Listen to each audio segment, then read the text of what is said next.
So hello guys, scary Saturday में आपका स्वागत है। यहाँ मिलने वाला हर एक सैटरडे इवनिंग को एक thrilling and horrifying real life story.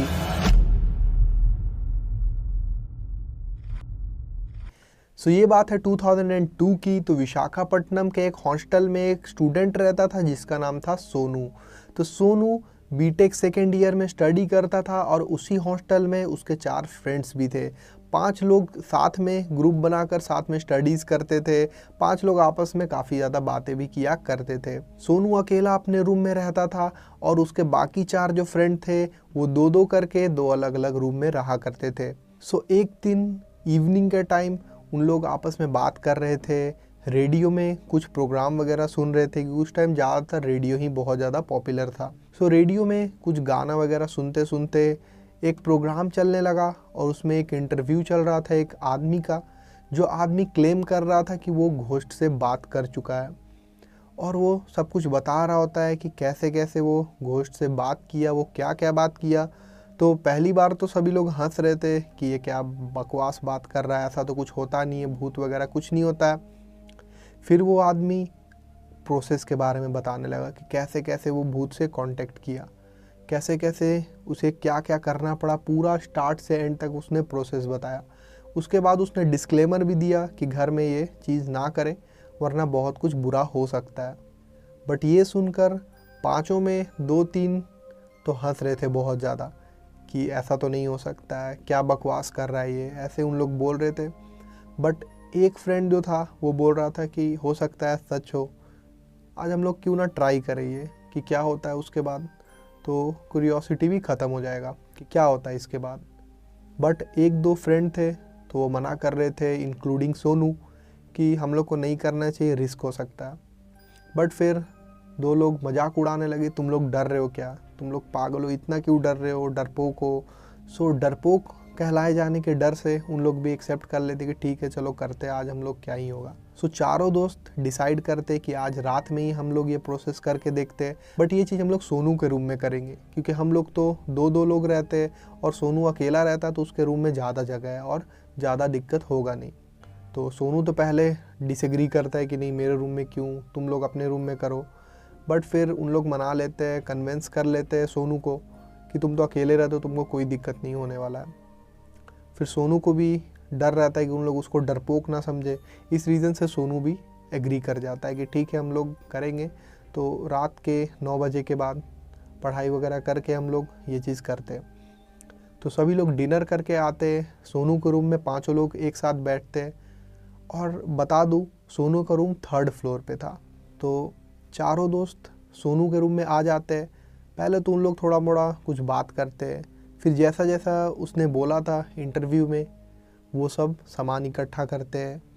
तो पूरा प्रोसेस तो मैं आपको बता नहीं सकता, बट उसमें कुछ कुछ लिखना रहता है फ्लोर पे और कुछ कुछ बर्तन वगैरह कुछ सामान को ऐसे ऐसे पटकना रहता है, ठोकना रहता है। तो इस तरह का बहुत सारा कुछ चीज़ था, बहुत सारा प्रोसेस था। और मंत्र वगैरह जो बोला था वो लोग लिख लेते हैं और फिर जैसे जैसे उसने बोला था वही सब प्रोसेस वो लोग स्टार्ट कर देते हैं और अंधेरा भी कर देते एक मोमबत्ती जलाकर। फिर वो लोग वो सब प्रोसेस करने लगते हैं।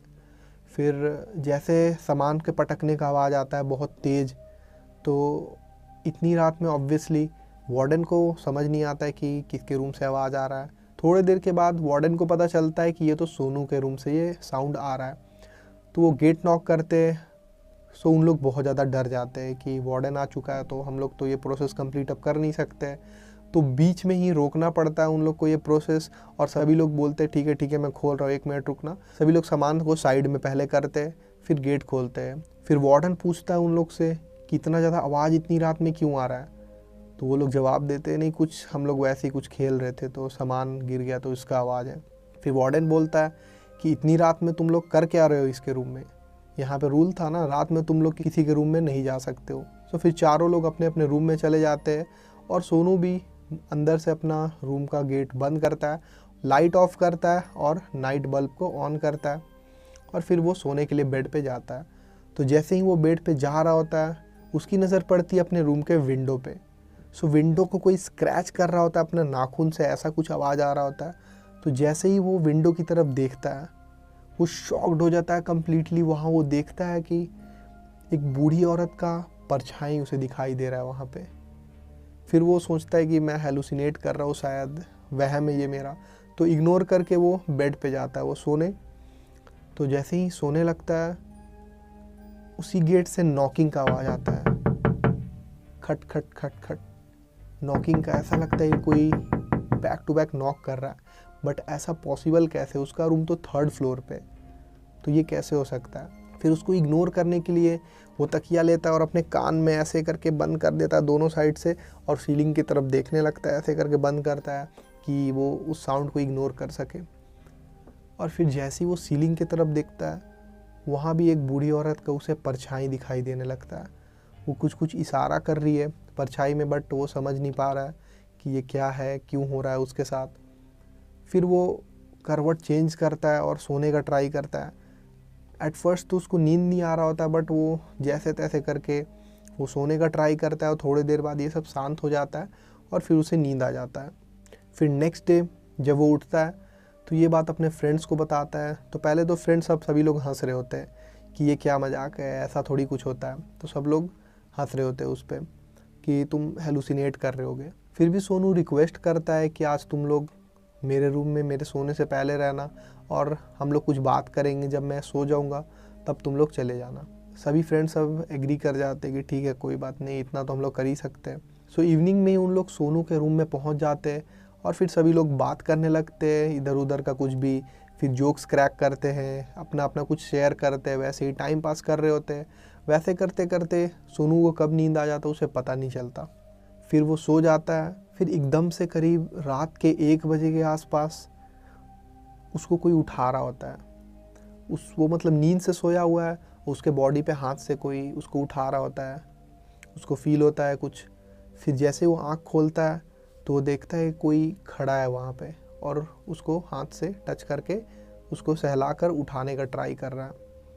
फिर पहले तो वो आधी नींद में होता है, उसको अच्छे से दिखता नहीं, धुंधला दिखता है। तो किसी कपड़े से पहले तो आँख पोंछता है, देखता है कि क्या है, कौन है। तो वो जैसे ही देखता है आँख पोंछ के तो कोई होता ही नहीं है वहाँ पे। तो उसे समझ नहीं आता है कि किसने उठाया उसे। फिर वो सोचता है कि वो शायद सपना देख रहा था और फिर वो लाइट ऑन करता है और वॉशरूम चले जाता है।